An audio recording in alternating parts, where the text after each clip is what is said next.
Hey everyone, welcome to our interview series of creative entrepreneurs, interviewing creative entrepreneurs. I'm your co-host, Beth Barany, here with Gala Russ. I'm going to introduce myself, and then Gala will introduce herself, and then we'll have Melquea, our guest, introduce herself. All right, let's go. Hey creatives, I'm Beth Barany. I am an award-winning science fiction and fantasy novelist. I help science fiction and fantasy novelists as a writing teacher and a creativity coach. And I also help creative writers who want to build their own businesses, helping other creative writers. You want to build a profitable, sustainable business serving other creatives so you can share your expertise with confidence while making a living doing what you love. And we're offering a training for that coming up. Details are in the show notes. I want to hand it over to Gala. Gala, introduce yourself. Hi, I'm Gala Russ, and I am a romance author and a book coach slash publishing strategist, I call myself. I have struggled so much and had to do so much things that I would not recommend to anybody during my writing and self-publishing journey. And my goal is to help other people to avoid those mistakes and also to customize that path to their life because all our lives are so different and we just need different things with different people. So that one thing fits everybody does not really work for me. And I'm going to be helping Beth working with the Creative Entrepreneurs Apprenticeship and showing you how you can start your own business too, right away. And then Milquia is our guest today. Milquia, would you mind introducing yourself, please? Hello, thank you so much for having me on. My name is Melquea Smith. I am a multi-award winning children's book illustrator. I help the publishers and authors honor kids by celebrating their stories through illustration. And there's two ways I do that, through my books and through Brown Sugar Graphics, which is the solution for authors, educators, and entrepreneurs who are tired of looking for clip art of Black and Brown kids. Great. Thank you so much. I love it. I am one of your founding members. I love your brown sugar graphics and I love your clip art. So, when clients first hear about what you do as an illustrator, actually, I'm not quite sure how they hear what you do or what they think you do, but what do they often misunderstand? They often understand that I'm not the first person that you contact. And I'll elaborate. So there's a bit of a pathway that goes into when you choose that you want to self-publish or you choose your ideal pathway of publishing. If you're trying the traditional route, you want to get paid to publish a book, you want to have a publisher publish your book and give you an advance and all that jazz, you actually do not hire me. Do not hire me. That will actually not ruin your chances, it will actually harm your chances of you getting picked up for publishing because editors and art directors and folks in publishing, they'll see a vision for your manuscript and my work might not fit or your writing might not fit this and it'll show that like you are not aware of how this industry works in the traditional sense. If you know that you want to self-publish, I'm still not the first person you contact.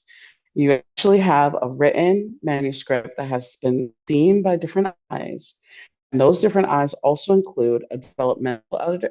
Those make sure that your story is sound. Your story works, it is fits the vision of what you want, that it that your story is sound, and then ideally also you have a line editor. Somebody goes line by line, making sure that your typos are good, making sure that whatever it is that your story itself in its structure is sound. And only then that's when you start contacting an illustrator. So when people they contact me, they'll say, I have a children's book idea and I want to illustrate it. I cannot illustrate a children's book idea. The only one I can illustrate is my own. I have to work with a fully written and edited, ready to go manuscript that is not changing throughout the process because it's a very expensive mistake to make. Really great point. Why don't we jump to the next question? But I just want to say that it's so important to know when to engage an illustrator. And it's really important not to engage too soon. And yeah, that's so wonderful. Gala, do you want to take the next question? Yeah, the next question we had was, what is something you do to recognize and celebrate your business wins? Because I feel like we don't do that enough as creative entrepreneurs. Oh my gosh. I want to where's my phone. I want to find, here it is. Okay. So celebrating myself is a hassle. It's so hard because there's ways to, oh, here it is. I have literally a little place called, it's a little list or whatever called rewarding myself. And I break it down into different rewards, small rewards. This is like if money is kind of tight, I don't really want to spend a lot of money for rewarding myself. I have meeting rewards, things are like $60, 100 bucks, give or take. And then huge rewards, which I haven't done yet, but I really want to do. So small rewards. So for example, read, like actually read for the evening, cozy up and watch an animated movie. Treat yourself to Cake Bar, which is one of my favorite. It's one of my favorite cafes in my local city. Journal about my accomplishments. Watch YouTube for the rest of the day. I love watching YouTube, and that's just my thing. I travel videos. I'm there. Go catch a movie and get popcorn. Take a walk at my local lake, which is out in the middle of the woods, and I'm able to just get away from city, and I just spend time in nature. These are all small rewards that don't cost a lot of money that I want to reward myself. Meeting rewards, buy a piece of clothing that I'm buying for a while. I want to get some ear piercing jewelry because I have second hole in my ears, but I've bought the jewelry. Getting nose jewelry because I like nose piercing, but I want different jewelry. That's like a medium reward. And then my huge reward is research and book 2 week solo trip, schedule highlights retreat, or find a pet that can work as an artist retreat, and just like big rewards that require a big thing. So those are just some ideas, and I'll give you a little piece of actionable advice, dear listener. Just start thinking about what you like and what you guilt yourself about. For example, reading, like, oh, but I should be doing this or I should be doing that. Like, start being just write all these little things that bring you joy. Just put in a catch-all doc, a catch-all sticky note, whatever. And start collecting ways that you like to celebrate yourself. If you really fancy chocolate, write that down. If you really like that third cup of coffee, write that down. Like all different things, and then you can categorize it based off of what works best for you. So that's just something, because I've read so much about celebrate yourself, celebrate your accomplishments, blah, blah, blah. And I'm just like, but how do I do this? And that was the thing for me. I was like, there's something missing. So that is the missing puzzle piece for everyone listening. I love that so much. I love that. I'm borrowing that. I'm making that list. Yeah, same, Gala says. That's so great. Let's dive into our last question for today because we could talk forever. What would you say to someone who feels called to be a creative entrepreneur, wants to take their creative skills and help other creatives, but doesn't feel ready yet? What would you say to them? One, you can do it. Two, you'll never be ready. You'll never be ready. I launched Brown Sugar Graphics, which is my clip art membership, and I launched it when it really just called the illustration membership. I had no idea what it was. I knew what it was in its most bare bones thing, but I wasn't clear on how it helped. I wasn't clear on what it did. I wasn't clear of how it served people. But once I started getting founding members, which Beth is one of my founding members, thank you.